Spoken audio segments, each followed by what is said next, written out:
चुनाव में विपक्षी दलों को मिली हार की समीक्षा भी नहीं हो सकी थी कि बीजेपी 2024 की तैयारियों में जुट गई है। अब दलितों की राजनीति भी यूपी का अहम हिस्सा रहा है। लोकसभा चुनाव के मद्देनजर शिवपाल को बीजेपी अपने खेमे में लेने की जुगत के बीच सांसद आजम खान और सांसद शफीकुर रहमान जैसे नेता भी बागी नजर आ रहे हैं। अब ऐसे में सवाल उठता है कि क्या बीजेपी आजम खान को भी पार्टी में शामिल करेगी? देखिए इन सवालों के जवाब में आखिर केंद्रीय राज्य मंत्री कौशल किशोर ने क्या कुछ कहा। केंद्रीय राज्य मंत्री कौशल किशोर जी हमारे साथ हैं। पारक महासंघ के राष्ट्रीय अध्यक्ष भी हैं। सर, ये क्या कार्यक्रम है और किस तरह इसका आयोजन होना है?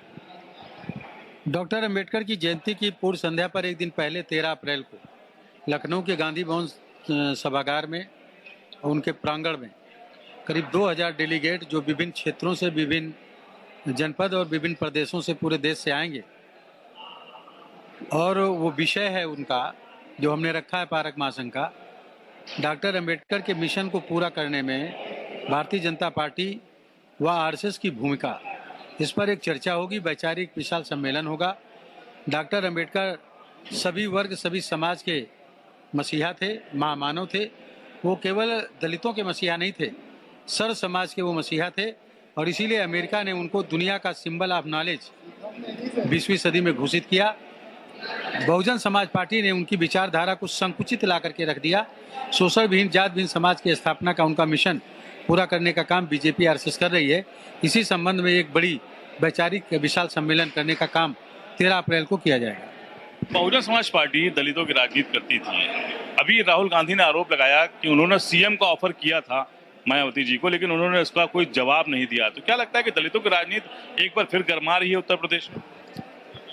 दलितों की राजनीति, अनुसूचित समाज के, पिछड़े वंचित समाज के लोगों की राजनीति को मायावती जी ने धोखा देने का काम किया है।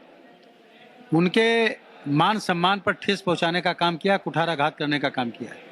डॉक्टर अंबेडकर के मिशन के साथ धोखा करने का काम किया। इसीलिए वो तमाम लोग जो मायावती जी के साथ थे, वो उन्होंने इस चुनाव में साथ छोड़ दिया और केवल एक सीट जीत करके आई।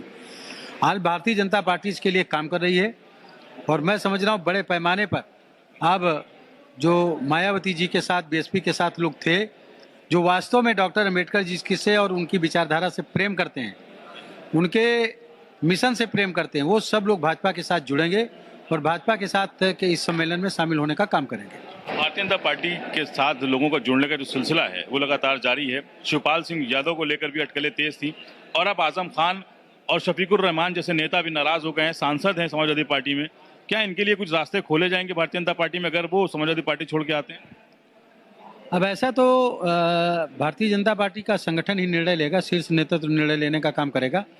जब उनका मन आएगा या विचार आएगा या उनका ऑफर आएगा तो पार्टी हमारी उस पर विचार करेगी। तो फिलहाल ये नाराजगी को आप कैसे देखते हैं जिस तरह से नेता नाराज? देखिए, कह रहे हैं कि मुस्लिमों के लिए काम नहीं किया और मुस्लिमों की आवाज नहीं उठाते हैं अखिलेश यादव। अखिलेश यादव जी तो जिंदा लोगों के लिए काम ही नहीं किया। वो तो कब्रिस्तान की बाउंड्री बनाते रहे और मुर्दों के चेहरे पे मुस्कान लाते रहे, उनके पानी पीने के लिए कब्रिस्तान में हैंड पाइप लगाते रहे। तो जिंदा लोगों के लिए जो काम नहीं करेंगे तो निश्चित तरीके से कोई ना कोई जो भी साथ होगा, कब तक रास्ता देखेगा, साथ एक दिन छोड़ ही देगा। तो लोग साथ उनका छोड़ रहे हैं, इसीलिए छोड़ रहे हैं। और इनके हालात बहुत ही बड़े खराब होंगे समाजवादी पार्टी के, क्योंकि डॉक्टर राम मनोहर लोहिया के साथ साथ उन्होंने अपने पिताजी के साथ भी धोखा देने का काम किया है। कौशल किशोर जी हैं, इनका कहना है कि दलितों की राजनीति भली हो रही हो, लेकिन भारतीय जनता पार्टी इकलौती सी पार्टी है जो दलितों की विचारधारा को आगे बढ़ाती है और उनके लिए काम करती है। कैमरा पर्सन आशीष के साथ फखर किदवई, जनता टीवी लखनऊ।